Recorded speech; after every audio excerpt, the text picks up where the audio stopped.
All right, few words from your local transmission guy. Get a lot of questions about this on the page.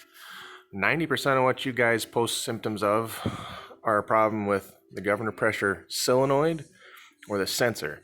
This is a late style sensor here, so that's one of the things we talk about when we talk about the differences between starting in late 2000 and 2001 trucks versus the early 2000 to 96 trucks. This is what can be different here. This truck came in displaying symptoms where I was figuring that may have been one of our problems, where he would have to stand on the throttle a little harder and lift to get it to shift. It's a pretty common problem with these, but it would seem that he may have some other issues here, which is another thing that we touch base on once in a while. We see it. We see something where we have got, that's actually the wedge anchor for the second gear band. So he was having to wind the truck up fast and get going fast enough to completely skip second gear. And so this is where we're checking our band adjustment. It's just way too loose. Obviously, the wedge is gone.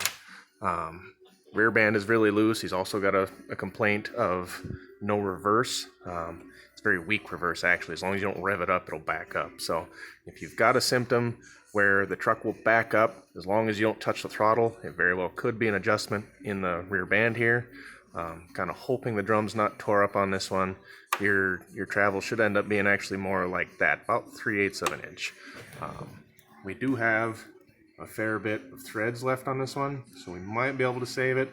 But my concern is, and we'll find out more when I drop the valve body, is, I don't know if we can see it up in there, but up in there, I can kind of see it anyways. Poor video quality, I apologize. It does look like the second gear band may have ate up the direct drum that it rides on. So this unit here probably the whole transmission probably has to come out. I'll try and get some other informative videos going, just help answer a few questions. I think I'm going to try and do a video of dropping the valve body.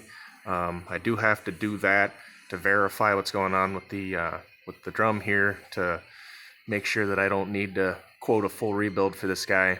Anyways, just touching base on a couple things. We'll kind of make a little video documentary of this one and do what we can to kind of answer a few questions that pop up a lot. So